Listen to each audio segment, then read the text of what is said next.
Hai semua, video kali ini kita akan membincangkan topik berkenaan dengan inequalities. Okey, so dalam topik ini kita akan bincangkan definasi bagi inequality, interval notation and properties of inequality. Okay, right, so now we look at definition. So definition of inequality, we have three types. There are algebraic inequality, inclusive inequality, and compound inequality.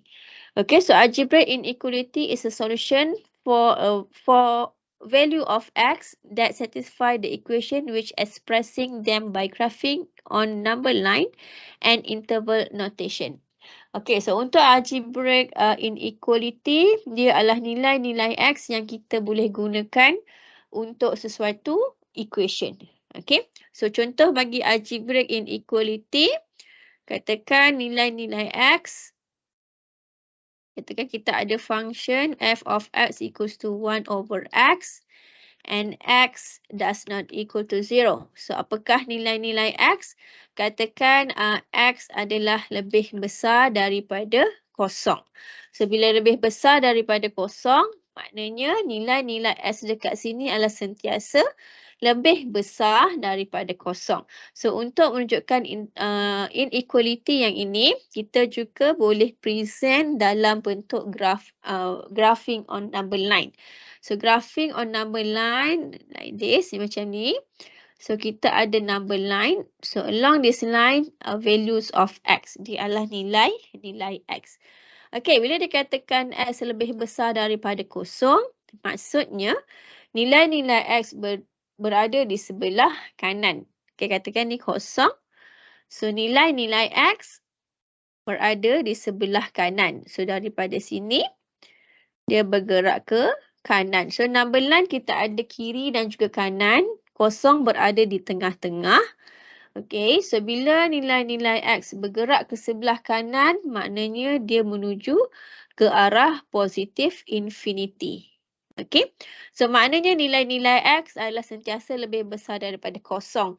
Contoh nilai-nilai x untuk yang ini adalah katakan x sama juga dengan 1, 2, 3, 4, 5 and it goes to positive infinity. Okay, so bila kita sebut x lebih besar daripada kosong, nilai kosong tidak termasuk dalam nilai-nilai x. Okay, so dalam number line kita akan gunakan simbol yang macam ni without dotted. Okay, kita tak colorkan dot tu. So maknanya kosong tidak termasuk dalam nilai x. So maknanya dekat sini bila you masukkan nilai lebih besar daripada kosong, dia akan memberi kita jawapan. Okay, for example, when x equals to 1, so we have 1 over 1, it is equals to 1.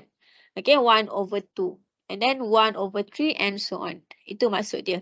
Okay, so bila you letak 1 over 0, so 1 over 0 is undefined. Alright, so here we can say that 0 does not include in this interval. So you nampak dekat sini adalah number line.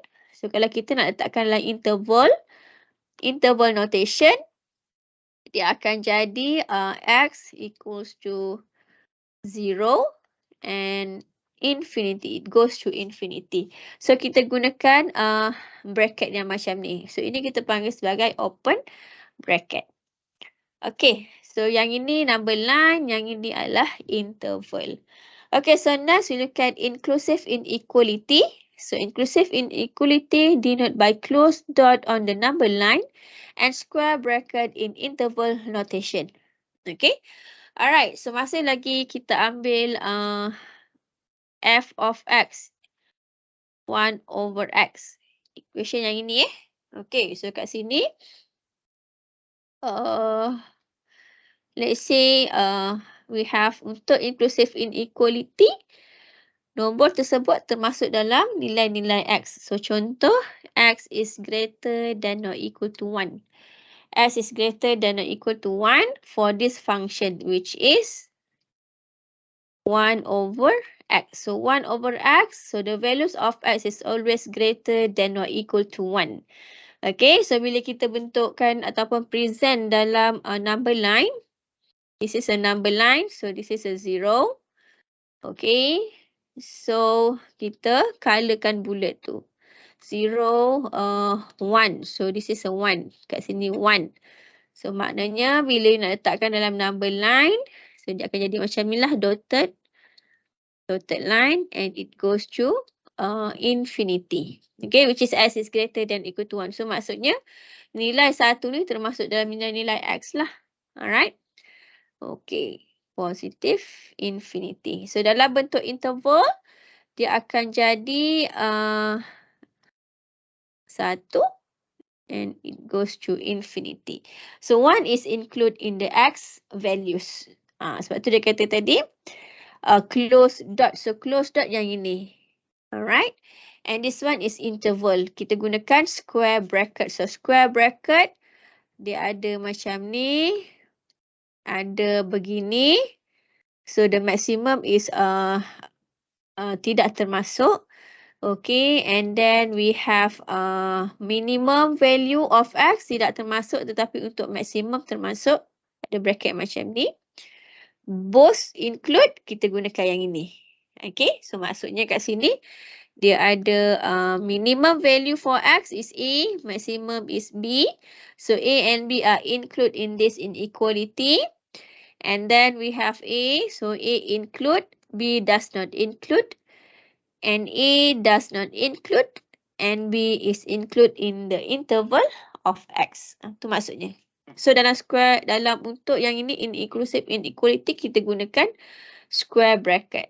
So untuk yang atas tadi tu algebraic inequality, kita gunakan open bracket yang ini. Okay.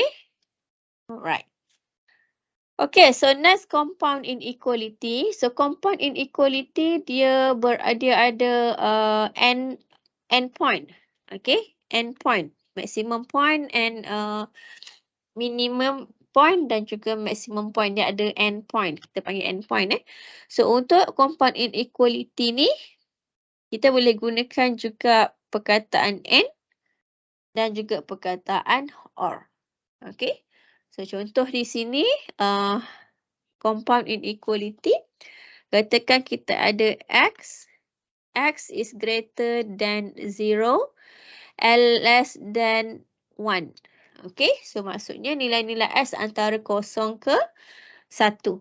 Okay, 0 ke 1. So kalau kita nak form it into number line, dia akan jadi begini 0, 1. So number line, since dia tidak termasuk, kita gunakan bullet yang ini.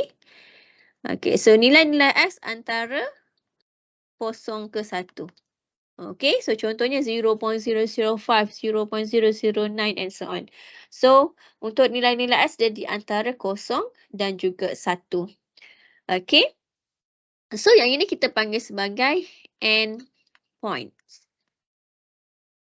End points.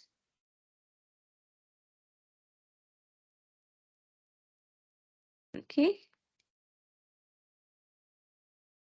End point. So 0 is a minimum point and 1 is a maximum point.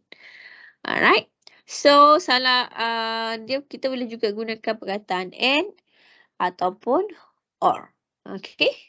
Right. So ini adalah definition bagi inequalities. Okay, so next look at this one. So this is a property of inequalities. So dalam inequality kita ada beberapa hukum lah, ataupun kita panggil sebagai properties. Okay, so look at this one. Let x, y and z be real numbers. So x, y and z are any real number. So in the properties of inequalities, we have addition property. So ini adalah addition property. If x is less than y, then x plus z is less than y plus z. Okay, subtraction property, x is less than y, then x minus z is less than y minus z. So next we have multiplication property. So multiplication property, we multiply left hand side and right hand side with the same number. Okay, with the same real numbers. Okay, katakan yang ini. If x is less than y and z is greater than 0, so z adalah number yang lebih besar daripada 0, then z is less than yz. Okay, So, bila you nak darabkan sebelah kiri nak darabkan dengan Z, sebelah kanan pun you kena darabkan juga. Sebab tu dia kata, if X is less than Y and Z is greater than 0, then SZ less than YZ. So, ini adalah multiplication property. Okay, so let's say our Z is less than 0. Alright. So, if X is less than Y, then XZ is greater than YZ. Okay, so untuk yang ini, inequality dia berubah. Okay, sebab apa? Sebab kita darabkan dengan nombor yang negatif. So, Z is less than 0, so means that Z is a negative number. So, bila you darabkan sebelah kiri dan juga sebelah kanan dengan negative number, jadi sign dia akan berubah daripada less than dan dia akan jadi greater than. Okay, so this one is a multiplication property. Kalau bila you darabkan dengan nombor positif, tak ada masalah. Dia masalah bila darabkan dengan nombor negatif. So, bila you darabkan dengan nombor negatif, equality sign akan berubah. Okay, so next we have division property. So, division property, we divide left hand side and right hand side with Z. Okay, so we have two conditions here. The first condition, if Z is greater than 0, then X divided by Z is less than X divided by Z. Okay, so the interval sign does not change, unchanged. Dia tidak berubah sebab kita bahagikan dengan nombor positif. Okay, so mana nak tahu nombor positif ataupun negatif? Kita tengok yang ini. So, bila dia kata Z greater than 0, so it is means that Z is always positive. Okay, so this is values of Z. Katakan inilah nilai Z. So, kat sini kosong. So, bila Z lebih besar daripada kosong, maksudnya nilai-nilai Z adalah di sebelah kanan. So, as you know, in the right hand side, this is about positive number. So, this one is about Z greater than 0. Okay. So, bila Z less than 0, so Z less than 0 means that the values of Z is always less than 0. Z less than 0 maknanya dia adalah nombor-nombor negatif. Okay. So, sama juga macam multiplication. Kalau kita nak bahagikan dengan nombor negatif, sign bagi inequality akan berubah. Okay. So, look at this one. If X is less than Y and Z is a negative number, which is less than 0, then X divided by Z is greater than X divided by Y. Okay. Okay, so that one is about division property. And next we have transitive property. So transitive property, if X is less than Y and Y is less than Z, then X is less than Z. Okay, so kita tengok sini. X is less than Y and Y is less than Z. So maknanya kat sini Y lebih kecil daripada Z. Okay, so since X memang dah kecil daripada Y, so maknanya dekat sini X adalah sentiasa kurang daripada Z. Okay, ini kita panggil sebagai transitive property. And the last one, we have comparison property. So comparison property, if X equal to Y plus Z and Z is a positive number, which is greater than 0, then X is greater than Y. X adalah lebih besar daripada kosong. Lebih besar daripada Y. Okay. Alright, so maknanya dekat sini kita ada X equal to Y plus Z. So Z is a positive number. So maknanya dekat sini X sentiasa lebih besar daripada Y. Kita compare. Compare dekat sini. Y plus Z. Okay, Y plus Z. Z is always positive. So, nilai X dekat sini sentiasa bertambah. Okay, and then this one is depend on Z. So, maknanya contoh dekat sini katakan Y sama juga dengan 1 and Z sama juga dengan 2. So, X sama juga dengan 1 tambah 2, which is 3. So, maknanya S equals to 3. So, 3 is greater than 1. So, that we can say that X is always greater than Y. So, Y kat sini 1. X adalah 3. Okay, so katakan Y2. Okay, Y2. So 2 plus 2, which is Z is 2. So 2 plus 2, we have 4. Okay, so X is always greater than Y. Where X is 4, Y is 2. Macam tu. Okay, itu kita panggil sebagai comparison property. Right, so next we look at this one, solving inequalities. So, in solving inequalities, we have two types. They are linear inequality. So, bila linear inequality, kuasa tertinggi bagi S adalah kuasa 1. Okay, it is based on linear equation. Alright. Okay, so look at this one. Inequality is a relationship between two quantities that are unequal. So the relationship between quantities is expressed with the symbols and can be represented in a number line. Okay, so kat sini kita ada 3 kolom. The first column, it is about symbol. Second, meaning. Third, number line. Okay, so kita ada simbol yang ni. X is greater than Y.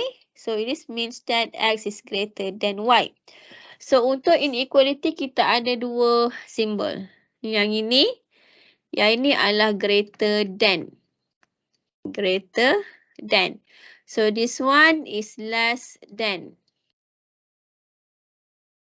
Okay, and then we have greater than or equal. Greater than or equal. Yang ini adalah inclusive inequality. And this one is less than or equal. Less than or equal. So ini kita panggil sebagai, this one is a symbol for inequality. Okay, kita ada greater than, less than, greater than or equal, and less than or equal. Okay, so bila dalam number line dah jadi beginilah, X is greater than Y. Maknanya nilai-nilai S lebih besar daripada Y. Okay, so X is less than Y, so means that the values of X is less than Y. So in number line, it is goes to the left. Dia akan pergi ke kiri lah, which is nilai X itu lebih sentiasa kurang daripada Y. So bila kurang, number line dia akan bergerak ke sebelah kanan. Bila lebih besar, nilai dia akan bergerak ke sebelah kiri. Kanan. Kalau yang ini yang less than, sebelah kiri. Okay. Bila greater than, dia akan bergerak ke sebelah kanan. Okay, so next we have S is greater than or equal to Y. So this is a symbol for S is greater than or equal to Y. So maksudnya nilai-nilai S is always greater than equal to Y. So we use close dotted. Maksudnya maksud bulat tu kita colourkan dia. Maksud dia adalah include ataupun inclusive inequality. Okay, so next we have X is less than or equal. So means that the values of X, it is from negative infinity and it is touched at X equals to Y. Okay, dia menyentuh pada titik X sama juga dengan Y. Okay, so ini adalah simbol bagi inequalities. Okay. Alright, so next, inequality are solved in the same way as solving equation, except that the direction of the inequality sign is reversed when both signs of an equality is multiplied or divided by a negative number. So ini kita terangkan ke atas tadi. Okay, so cara nak selesaikan bagi inequality sama je macam kita selesaikan untuk equation yang biasa. Cuma bila kita darabkan ataupun bahagikan dengan nombor negatif, so equality sign itu akan berubah. Okay, right. So see, when any number is added to or is subtracted from both sides of an equality, the inequality sign remains unchanged. Okay, so bila ditambahkan ataupun tolakkan, sign bagi inequality tidak berubah. Dia akan berubah bila didarabkan ataupun bahagikan nombor negatif saja. Okay. Alright, so when we multiply or divide both sides of an inequality by a positive number, the inequality sign remain unchanged. Okay, so bila didarabkan ataupun bahagikan dengan nombor positif sebelah kiri dan sebelah kanan, so inequality sign tidak berubah. Okay, dia maintain macam tu. Alright. And the last one, when we multiply or divide both sides of an equality by a negative number, then the equality sign must be reversed. So, maknanya dekat sini, macam saya sebutkan tadi, bila kita darabkan atau divide dengan nombor yang negatif, so inequality dia akan berubah. Daripada greater than, dia akan jadi less than. Daripada less than, dia akan jadi greater than.